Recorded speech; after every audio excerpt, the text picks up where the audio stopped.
Hello everyone, कैसे हैं आप सभी का स्वागत है एक बार फिर से हमारे इस यूट्यूब चैनल में। तो हम लोग शुरू किए थे बायोमॉलिक्यूल्स का सीरीज़ हम लोग देख रहे थे, जिसके अंतर्गत हम लोग पढ़ लिए थे कार्बोहाइड्रेट के बारे में। कार्बोहाइड्रेट को पूर्ण रूप से हम लोग कार्बोहाइड्रेट का पार्ट 1, पार्ट 2, पार्ट 3 और पार्ट 4 ऐसे करके लगभग 4 वीडियो में हम लोग कार्बोहाइड्रेट को पूर्ण रूप से पढ़ चुके थे। जिसमें कार्बोहाइड्रेट के अंतर्गत सबसे पहले हम लोग पढ़े थे मोनोसेकेराइड।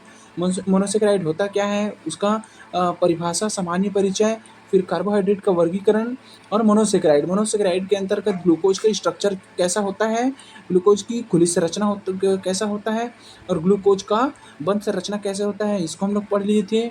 उसके बाद हम लोग डाइसेकेराइड के बारे में पढ़े थे। डाइसेकेराइड के अंतर्गत हम लोग सुक्रोज पढ़े थे। तो डाइसेकेराइड में सुक्रोज की जैसे पायरेनोज संरचना, सुक्रोज की फ्यूरेनोज संरचना, ये कैसा दिखाई देता है, इसका स्ट्रक्चर बनता कैसे है, इसमें कौन कौन सी चीज़ें इंपॉर्टेंट है, इसको पढ़ लेते हैं। साथ ही साथ हम लोग ग्लाइकोसाइडिक बंध के बारे में भी पढ़े थे।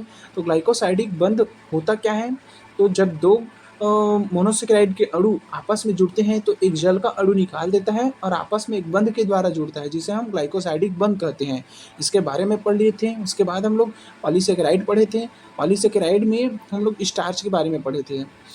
उसके बाद देन हम लोग लास्ट वीडियो में देखे थे कार्बोहाइड्रेट का महत्व, इंपॉर्टेंस ऑफ कार्बोहाइड्रेट।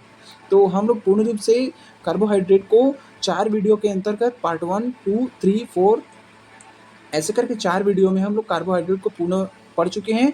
जो स्टूडेंट वीडियो हमारा देखा नहीं है वो जाके हमारे चैनल में प्रीवियस वीडियो को देख सकते हैं, जिससे आपको कार्बोहाइड्रेट क्या है, उसकी क्या क्या चीज़ इंपॉर्टेंट है, जो पढ़ने लायक है और जो नोट्स बनाने लायक है, वो पूर्ण रूप से आपको थ्योरेटिकल डायग्राम सहित आपको मिल जाएगा। तो आगे बढ़ते हैं और इस वीडियो में हम लोग बात करेंगे प्रोटीन के बारे में। तो प्रोटीन क्या होता है, आइए शुरू करते इस वीडियो को, देखते हैं प्रोटीन क्या है। तो प्रोटीन एक जटिल कार्बनिक पदार्थ है जिसकी उत्पत्ति ग्रीक शब्द प्रोटियोज से हुई है, जिसका शाब्दिक अर्थ प्रथम है, जो जीवन का सबसे महत्वपूर्ण एवं प्रथम घटक है। संरचनात्मक रूप से प्रोटीन एमिनो अम्ल का बहुलक है।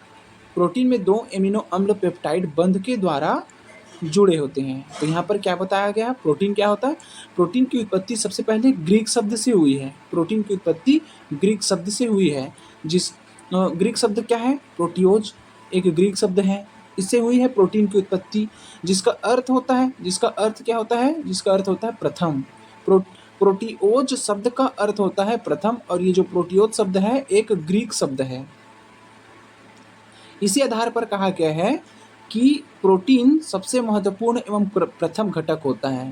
प्रोटीन सबसे महत्वपूर्ण एवं प्रथम घटक होता है।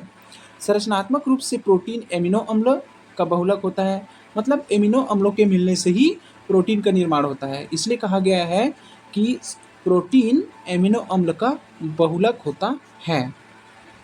प्रोटीन में 2 अमीनो अम्ल पेप्टाइड बंध के द्वारा जुड़े होते हैं। पेप्टाइड बंध क्या है, तो ये कार्बोनिल और ये एमिन दोनों बंध जब आपस में संयुक्त रहते हैं तो उसको हम पेप्टाइड बंध कह देते हैं। तो इसे पेप्टाइड बंध के प्रोटीन पेप्टाइड बंध के द्वारा जुड़े होते हैं, इसे हम कहते हैं प्रोटीन। ये बनता है प्रोटीन जल अपघटन कराने पर पेप्टाइड बंध बनाता है। पेप्टाइड बंध का फिर से जब हम जल अपघटन करा देते हैं तो ये एमिनो अम्ल बनाता है। मतलब इसको इस तरीके से भी कह सकते हैं कि एमिनो अम्ल का जल अपघटन कराते हैं तो ये पेप्टाइड बंधन करता है। पेप्टाइड बंधन का और जल अपघटन कराते हैं तो प्रोटीन बनता है। इस तरीके से भी हम इसको कह सकते हैं। मतलब प्रोटीन एमिनो अम्लों से मिलकर बनता है, अर्थात एमिनो अम्ल प्रोटीन का एकलक होता है। आगे देखते हैं एमिनो अम्ल क्या है। तो एमिनो अम्ल वे कार्बनिक यौगिक हैं जिनके अणुओं में NH2 समूह, मतलब एमीन समूह और कार्बोक्सिलिक समूह दोनों विद्यमान होते हैं, उसे हम एमिनो अम्ल कहते हैं। एमिनो अम्ल में क्या क्या होता है, तो एमिनो अम्ल में NH2 मतलब एमीन समूह और COOH अर्थात कार्बोक्सिलिक समूह, ये दोनों समूह उपस्थित होता है, उसे हम एमिनो अम्ल कहते हैं। इसलिए इसे एमिनो अम्ल को एमिनो प्रतिस्थापित कार्बोक्सिलिक अम्ल भी माना जा सकता है। एमिनो प्रतिस्थापित कहने का मतलब इस समीकरण से देख सकते हैं, जैसे यहाँ पर ये है कार्बोक्सिलिक समूह और ये है एक एल्किल समूह। इस एल्किल के एक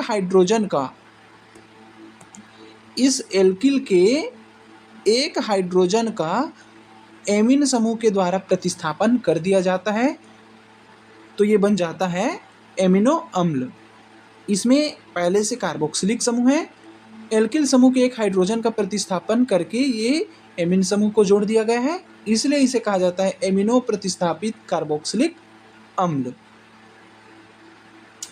अब आगे देखते हैं, बताया गया है एमिनो अम्ल का नामकरण कैसे करते हैं।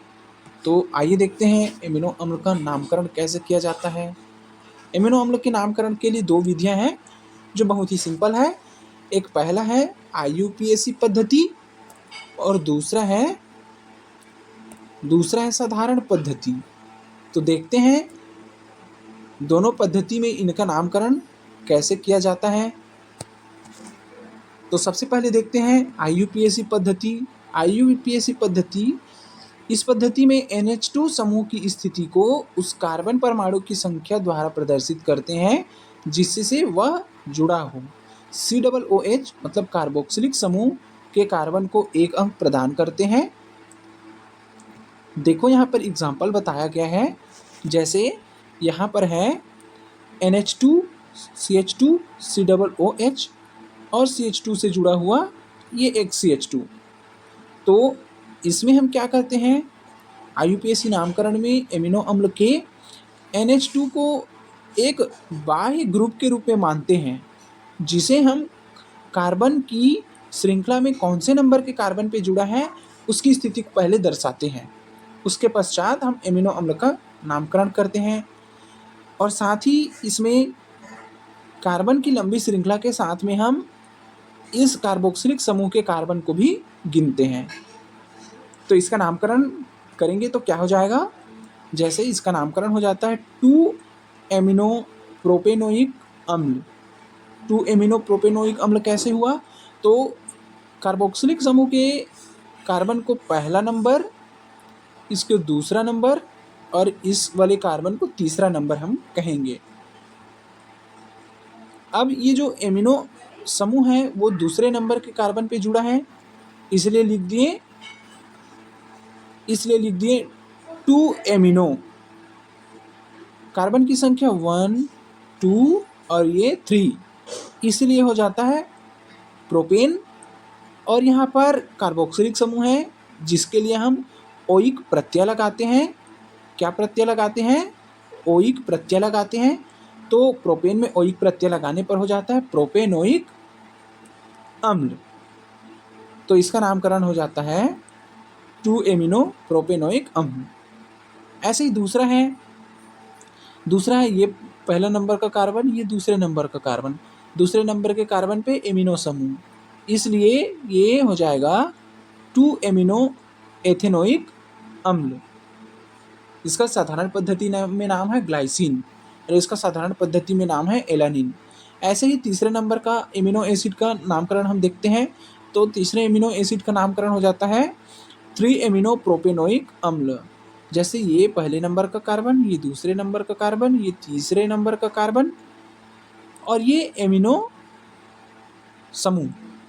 तीसरे नंबर के कार्बन पे ये एमिनो समूह जुड़ा है, इसलिए 3 एमिनो और ये 1, ये 2 और ये 3 कार्बन, इसलिए प्रोपेनोइक अम्ल। ये था एमिनो अम्ल नामकरण की IUPAC पद्धति। अब आगे है साधारण पद्धति। साधारण पद्धति बिल्कुल ही आसान है। इसके नामकरण के लिए, मतलब साधारण पद्धति में एमिनो अम्ल के नामकरण के लिए संकेत का उपयोग इस्तेमाल किया जाता है। ये संकेत 1 अक्षर या 3 अक्षर के हो सकते हैं। जैसे ये जो संकेत है 1 अक्षर अथवा 3 अक्षर के हो सकते हैं। ग्लाइसिन के लिए अक्षर संकेत GLY लिखते हैं। इसके पहले जैसे हम लोग देखेंगे तो यहाँ